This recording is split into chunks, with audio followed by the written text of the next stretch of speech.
I was screaming. I screamed a lot. Actually, I screamed so much. all I do is scream because it's just so well written.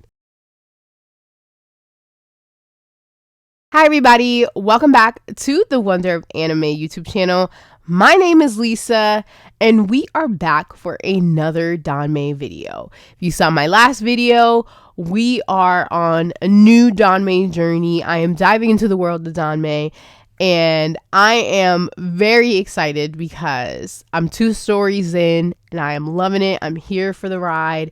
And I just can't wait to dive in deeper. So if you missed that video where I was talking about Run Wild Say, I will go ahead and link that somewhere here. So go watch that. But in this video today, we are going to be talking about Guardian Volume 1, which I have right here by Priest.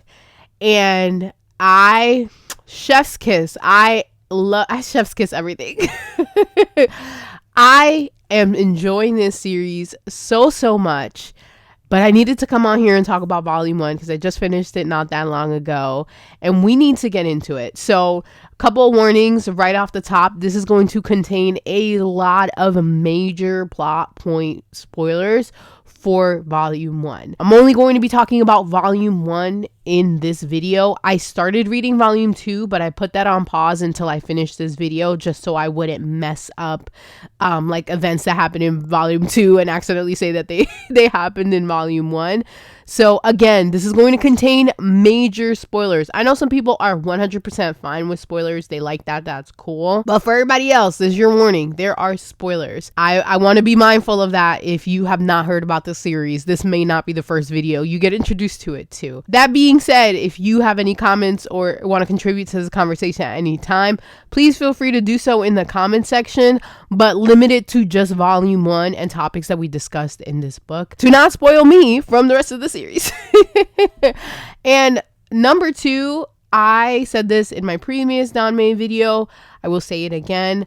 I am going to do my best with the pronunciation of names using the translation guide that is so lovingly provided at the back of the volume. That being said, I am not Chinese. I do not speak Mandarin or Cantonese or the language that these names originate from.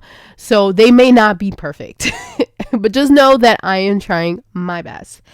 And yeah, we're going to go ahead and get into it. This video is going to be a little bit different than my usual videos that I kind of like script out and plan ahead of time, just for the purpose that I kind of just wanted to talk really like off the dome on this book because it was just so fun. And sometimes with certain things, it works out better that way. A little bit of a background if you read this and maybe you didn't know. This Guardian series is by Priest, and Priest is a web novel writer in China. She has a bunch of series that are super popular. Everybody's into them. A lot of them have been adapted into Chinese live actions stories. So that just lets you know, like, this person, like, they mean business. They are serious when it comes to writing, and they are highly regarded in this space. Guardian specifically was written in 2012, and this is I believe the first official English translation, at least printed. They have other series that are also being printed as we speak, and this Guardian series is printed in English by 7 Seas Entertainment. I spoke about this in my last Danmei video. The translation team, the team at 7 Seas, they're just doing a great job. I am absolutely upset. First of all, oh my god, like, I'm obsessed. Guardian in specific Volume 1 was translated by Yuka, Shrai, and Amixi.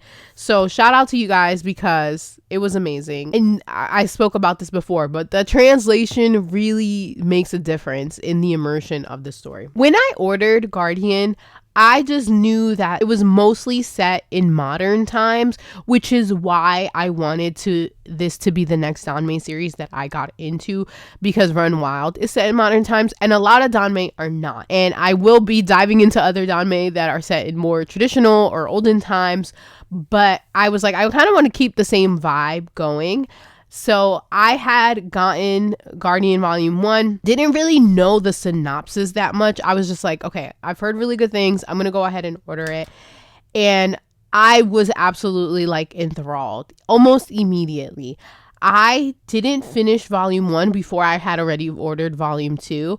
And then I think as soon, or like right when I had like a little bit to go in volume 1, I ordered volume 3 just so I didn't have a gap when I like wanted to keep the story going. I was like, I need to have this locked and loaded and ready to go. In Guardian, we have Zhao Yunlan, who is the director of this like special investigation force that deals with the supernatural. And immediately I was sold on this guy. I was sold on this guy because I love a young guy who is like, everybody's like, how the hell he got this position? But he's mad qualified, super, super qualified, knows what he's talking about, knows what he's doing, and is fine. Like, we just know he's fine. The way he's described, his actions, he just has like a swag to him. And I immediately was sold. I was like, this is my man. This is my man's for real. Because I was absolutely sold. While he is out investigating a case, he happens to come across Shen Wei,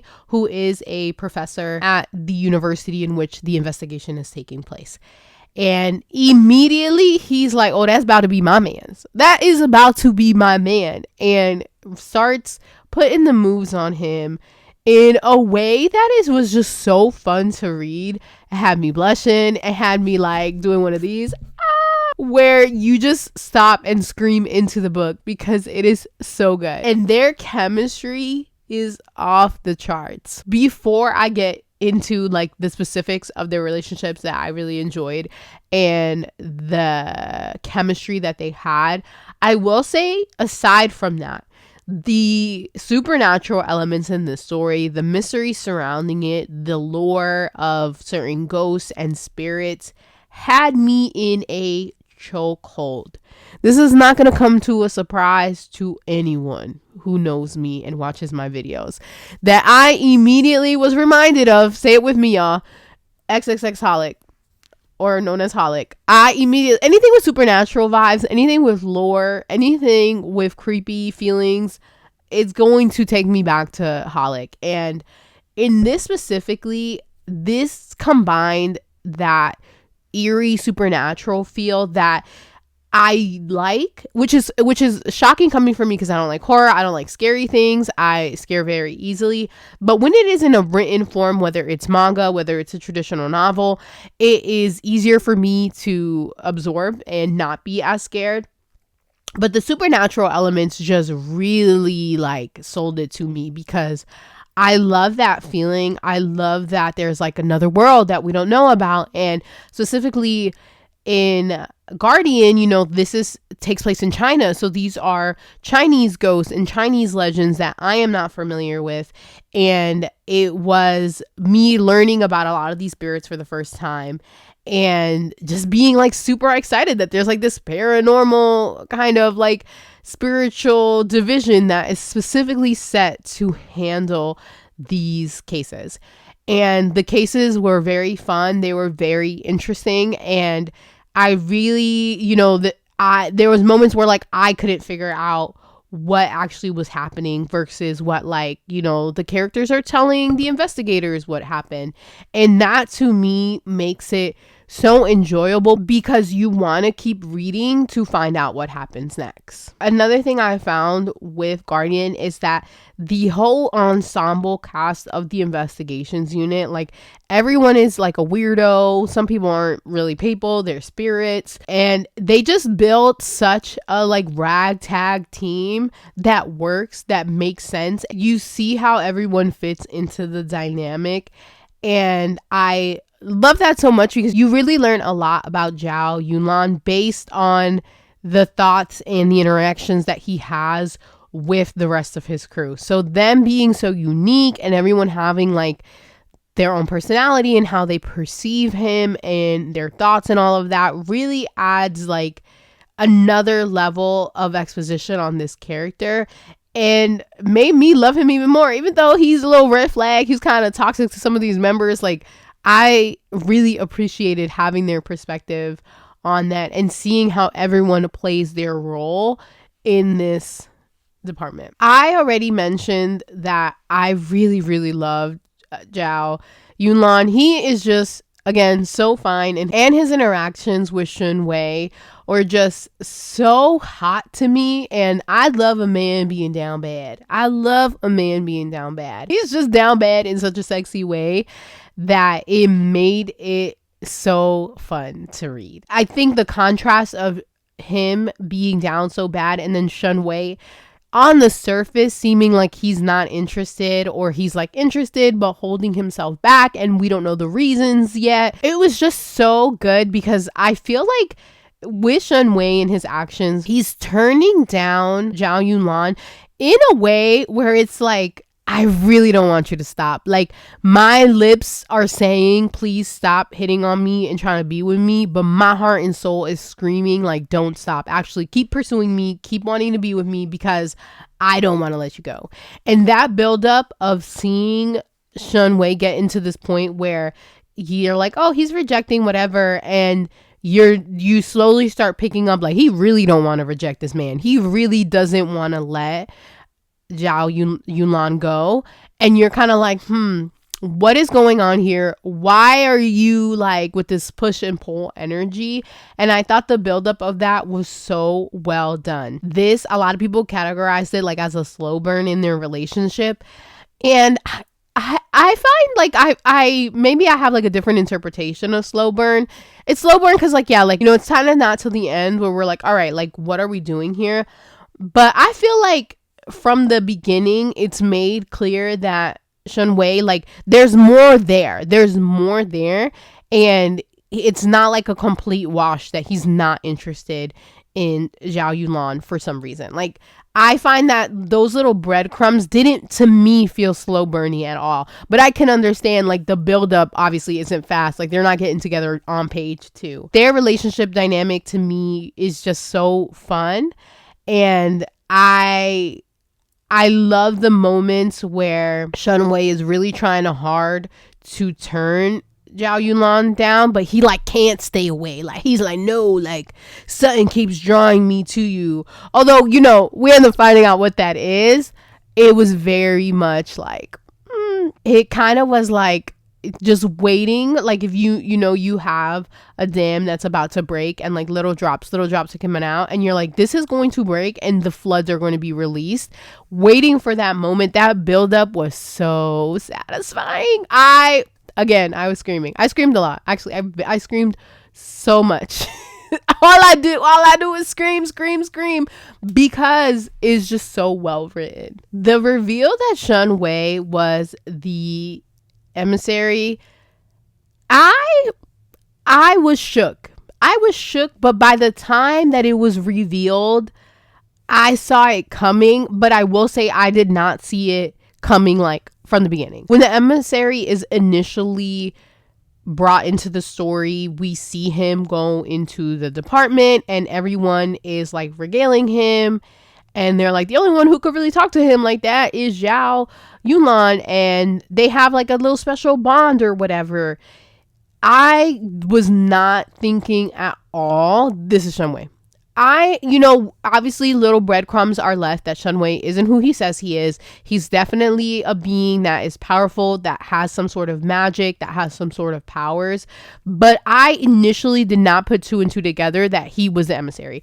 I thought the emissary was just like this other being that was unrelated. Like, he is important to the plot. He's kind of like a boss figure in a sense, but I did not see it coming that he was going to be Shen Wei. I was shook when you know, they're in that remote town in the snow in the cave, and that's when you kind of find out, like, you know, the reveal that it is Shen Wei. But up until that lead up there, I didn't see it. Maybe I missed it, and you know, if there's a part that I feel like hints at this more, please let me know. But I literally, like, when that reveal happened, I went back to his first introduction and I'm like, oh, how did I completely miss that he's like veiled and covered and no one can see his face and extremities? Like, I was like, that completely blew over my head. But I wasn't paying that much attention because to me, like, again, he was like this boss-like character. He wasn't actually a main character. I didn't think at this point. So the reveal that it is Shen Wei just felt so good. I put down my book and scream, because all one thing I'm gonna do is I'm gonna scream. And I think like the lead up to the reveal, you know, they're in this cave or whatever. And the funny part is, like, you know, it's just them in this cave, and he puts his lips very close to Zhao Yunlan. The lady who's a ghost, she's there, and they describe her like her eyes get wide and she's like in shock. And I'm like, yeah, because she probably sees like, okay, this is Shen Wei. Like, what in the world is happening? And nobody up until that point knows anything. When that kind of reveal happened there, I was like, oh my God, yes. I can't believe I missed it. That's him. But then, you know, fast forward, they get out of that situation. They're in the hotel making out. And he basically, like, his soul leaves his body. That's when Zhao Yunlan finds out. I was like, holy crap. Like, I think I just read that part so fast, and I kept having to then go back to it, reread that part with their hotel, then reread the hospital part, because like Zhao Yunlan putting all these pieces together, my heart was like, it was so exciting, and I felt like I was him, and I was like, oh my God. But I think then it was also like a little bit painful, because then after Zhao Yunlan finds that out, his entire demeanor changes, and he feels actually very embarrassed that he is putting on the moves on Shen Wei so hard. Obviously, Shen Wei was down for it. You know, he welcomed it. He was acting like he didn't, but deep down, we all know he did. That part specifically, I felt so bad for Zhao Yunlan, because he was so embarrassed. He felt really embarrassed, and he felt like he'd been made a fool, and that it was like incredibly one-sided. I think that was kind of the part that like hurt him the most, because he's like, not only is this not Shen Wei, this is the emissary. Like, this is like one of the highest powerful beings of the netherworld, and here I am embarrassing myself putting the moves on him. And that, to me, that hurt my little heart, because I didn't want my baby suffering like that. But I do like that Shen Wei is like finding it harder to hold back and reveal like, listen, I'm in love with you, kind of. Like, he didn't say that, but we know that it's there. And I thought that the ending of that, and having that like reveal kind of really like conclude the first volume, was so well done, because immediately I was like, okay, I gotta pick up volume 2, even though I gotta go to sleep. Like, I need to know like what is happening next. And I haven't been that like invested and also like shook to my core over a reveal in such a long time. It really made me like, I was so giddy, and I'm still giddy with it. The novel also, right before it ends, reveals a little bit more of what we're going to see coming in the next volume, with Zhao Yunlan wondering, who am I? How long have I been here? What is my life cycle? You know, have I always been this guardian? Because, you know, the emissary has been alive for thousands and thousands and thousands and thousands of years. So he knows, like, he has this connection with the emissary, and he's like, okay, but how have I always been the guardian? Him trying to like uncover that with the cat, I thought was like, okay, give us these little breadcrumbs on what we can expect next. And I'm ready. I'm ready. I need to know immediately how this happens. Like, how does the emissary clearly have this knowledge of the past that they share together, and Zhao Yunlan doesn't? What's there? What happened? Injected into my veins. But overall, as you can tell, this was just so good. It's been so long since I had a story like grit me up. I feel like this grit me up and threw me against the wall in all the connotations. In like a, ooh, yes, but like a, oh, yeah, oh my God, what's happening? Like all of the feelings. And I have not had this much fun reading something like this in so long. Like I said, immediately ran and got volumes 2 and 3, and I'm like a little bit into volume 2, and I'm excited now that this video is done to get back to it, so then we can talk about volume 2. But I This was so good. For someone going in having no idea what to expect, I think this was perfect. I think it is so well done. And I can see why Priest is that girl. Like, why their series are getting, you know, made into live actions. There's actually a live action of this as well that is a little bit different. My predictions, I don't know if I really have predictions for volume 2, but what I will say is that I'm ready for the reveal. I need Shen Wei to be like, here's the PowerPoint. Let me get you up to speed to like our whole lifetimes together, because it's very obvious these two are immersed. They are drenched in all this longing and love. And what happened? Why does Shen Wei have all the memories and all everything, and Zhao Yunlan doesn't? What happened there? Why is my man starting from zero? I need them to get together ASAP. I want them in love. I want them happy.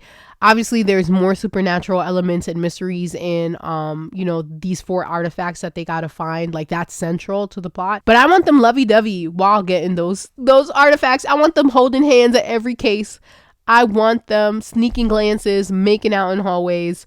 I need it all. But also, I'm very excited for the mystery and the action portion, because that part to me is so interesting and is what makes the story so good, because you're following so many threads together. And I love that there's like an outer story and then an inner story. As you guys can tell, I love this series so far. I'm excited to continue my read of volume 2 and then eventually volume 3. But this was amazing. I am so excited. I'm also, you know, after this series, making a point to get another of Priest's series. So yeah, I'm excited, but I want to know your guys' thoughts to anything that I said, to the series. Again, limited to volume 1. Please don't spoil me on what happens. Please don't spoil me on what happens next. I'm ready. I'm here. I'm locked in, and I'm glad that you guys are here on the ride with me. Thank you all so much for watching this video, and I will see you on the next one. Peace out.